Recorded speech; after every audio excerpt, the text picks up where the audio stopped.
indul a kisvasút, erről lesz most szó. Én utaztam kisvasúton, Csikán Gábor, a kisvasutak baráti körének az elnöke. Szia! Nagyszenken, és nagyon nagy élmény volt gyerekkorban ez.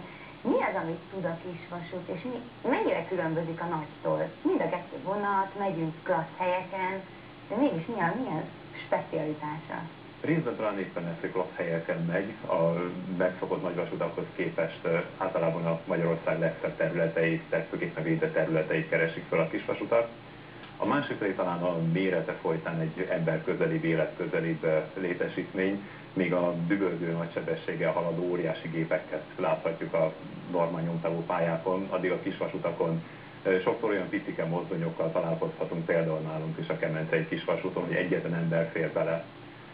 Ez nagyon hamar megragadja az embereket. Én magam is erdei vasúton keresztül kerültem ebbe a szakmába. Aha, de egyébként azért azt tisztázzuk, hogy a kisvasút, az nem azt jelenti, hogy kisgyerekeknek van.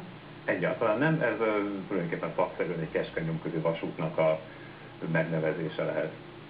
Minden, ami a normál nyomtávú, a nagyvasutaknál kisebb, azt szokták kisvasútnak nevezni. Ez a gyönyörű egyenruha, ami rajtad van, kapcsolódik a vasúthoz? Igen, az erdélyi vasutak az erdészeti szakmát szolgálta ki az elmúlt 100 évben, így az erdélyi vasutasok azok maguk is kicsit erdészek. Én magam is ilyen módon viselek erdészegyeket. De nyelvkedveden is vasúti kocsik vannak, meg mozdonyok, nagyon aranyos. Az nem az erdészeti egyenruha része, de hozzátartozik a vasúthoz. Egyébként mi a foglalkozásod?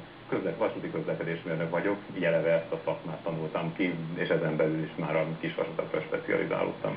Azt olvastam a honlapotokon, hogy rohamosan fogynak a kisvasutak. Ez most hogy kell ezt elképzelni? Annyira sok volt, és rohamosan fogynak? Mennyi maradt? Az 1900-as évek közepén, 1950-es, 60-as években Magyarországon kb. 2-3 ezer kilométernyi keskeny nyomközű vasút dolgozott. Milyen? 2-3 ezer kilométernyi keskeny nyomközű vasút, kisvasút. Ez mit jelent? Az a kisvasútnak a másik megfogalmazása. Ez a sínre vonatkozik? Vagy igen, közelebb vannak egymáshoz a sínek a normál nyomtávhoz képest, a szabványos megoldásoktól eltérően. Igen. Most az elmúlt azt követő évtizedekben, amikor a sokak által ismert rossz emlékű közlekedéspolitikai koncepcióban számos vasútvonalat felszámoltak, akkor az elsősorban a keskeny nyomközű kisvasúti hálózatokat érintette, és így a 90-es évek elejére 300-400 kilométernyi kisvasút maradt meg, és az elmúlt 10 évben ez a szám stagnál, történt új vonal megnyitása, történt vonal lezárása is, és mindig nagyon nagy kérdés, sajnos a jelen gazdasági helyzetben is, hogy ez milyen irányba fog folytatódni. És mit tudunk tenni az ellen, hogy ez a kisvasutak baráti köre pont azért alakult, hogy tényleg mi a célja? Mi egyesületünk azok közé tartozik, akik az elmúlt években új vasútvonalat nyitottak meg. Egy korábban éppen bezárt kisvasútnak a felújítását végeztük el 2000-ben a Börzsöny északi részén Kemence községben. Hát akkor szerencsére nem került ez nekünk sokba, mivel az egyesületünket nem díjazás ellenében, hanem társadalmi munkában dolgozó munkatársakkal végeztük. Nagyon minimális volt az, amit ténylegesen pénzben ki kellett fizetni, így tudtuk csak helyreállítani. És ma a működtetés is ugyanígy történik. A mozdonyvezető saját költségére ment el mozdonyvezetői tanfolyamra, és most szabad idejében térítésmentesen végzi a munkáját, ugyanúgy, mint aki vágányt épít, mozdonyokat szerel. Mit javasolsz? Melyik az a kisvasútvonal, ami szerinted a legszebb és a legklasszabb így Magyarországon? Mennyi működő? Jelenleg 22 kisvasúton végeznek személyszállítást Magyarországon. Teherszállítás is van? Néhány vonalon áruszállítás is van, sőt nagyon sok olyan belső ipari üzemi vasút, ami csak áruszállítást végez. Szóval melyik a legszebb, rá igazán lehet válaszolni. Mondhatnánk, hogy Zalától Zemplínig mindegyikre érdemes ellátogatni. Köszönöm, és egyébként szeretném még hozzátenni, hogy olyan furcsa, mert manapság tényleg minden drágul, de a kisvasútnak a jegyára egyáltalán nem drága. Sőt, én olcsónak találtam, 300 forintos viszonylatban, sőt gyerekeknek még kevesebb. És van egy nagyon érdekes dolog, például Nagyszenknél vezethetünk is mozdonyt, és kapunk róla oklevelet, és egy kicsit több pénzért, de beülhetünk és mi vezethetjük a mozdonyt, és ez szerintem nagyon izgalmas. Köszönjük, és sok sikert a továbbiakban, és hajrá, tényleg legyen sok kisvasút. Most pedig nézzünk egy bejátszót pont erről.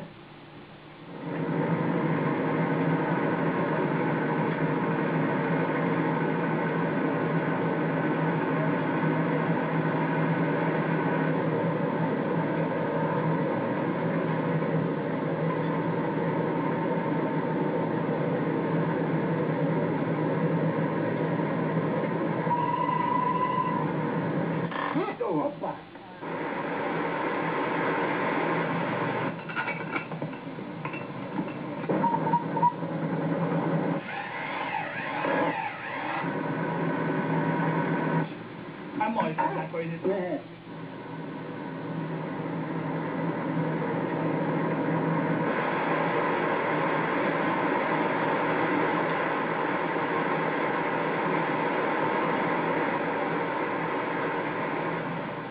A nagymamám, ahol lakott, ott volt kis vasút, és először ott szerettem vele. Aztán később a apámtól kaptam kis vasutat, kis gyerekkoromban, amivel persze játszott, aztán az így folytatódott, és ez lett belőle.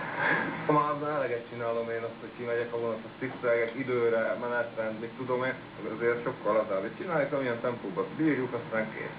Szóval nem kell vonatot kötni, menetrendhez, ilyesmit. Meg ezért nem fizet senki. Hát az igaz. Elég színna. Így van.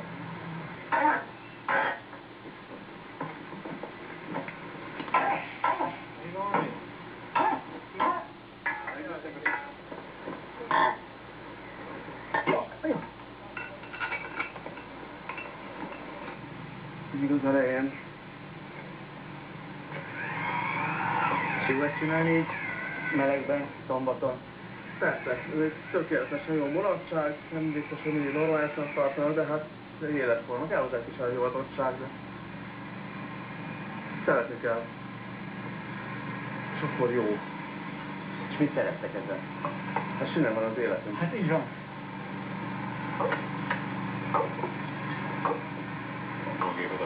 De nem.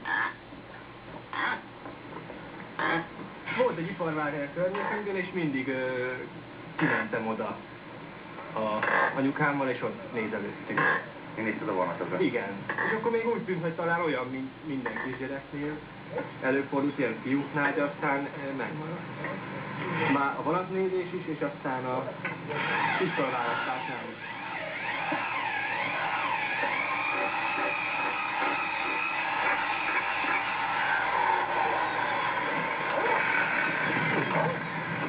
Nem vagyok vasutas.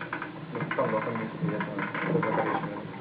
És hogy jött ez a kellemes időtöltés? Hát én is voltam gyermekvasutas, kisakkoromban. Utána a Megvált András vasútközlekedési szakközépiskolába jártam, vasútgépésznek tanultam, és hát akkor utána jött a műszaki egyetem, ahol meg, hogyha végzek, akkor elvileg vasútgépészmérnök leszek. Igazából az úgy néz ki ez a vasút, hogy 7,2 km hosszú, és 2000-ben volt egy hatalmas elvíz, ami ennek a nagy részét elmosta. Tehát igazából a pálya az megvan, csak fel kell újítani, tehát van összesen 24 hídunk, abból még egy olyan jó 10 darab van, ami újjáépítésre vár, több helyen van alámosás is, és ezeket kell rendbe hozni az idők folyamán majd. És mekkora forgalom van itt, hogy járnak az emberek? Járnak, hát ez az időjárásban eléggé függ, tehát nyilván jobb időben többen vannak. Hát a 15 000 fős számot azért úgy eléljük, meghaladjuk változó melyik évben. Egyébként te vasutas vagy? Én nem, én tanulok. Hát annyi közöm van a vasúthoz, hogy az egyetem mellett más lehet a villamos fizetek.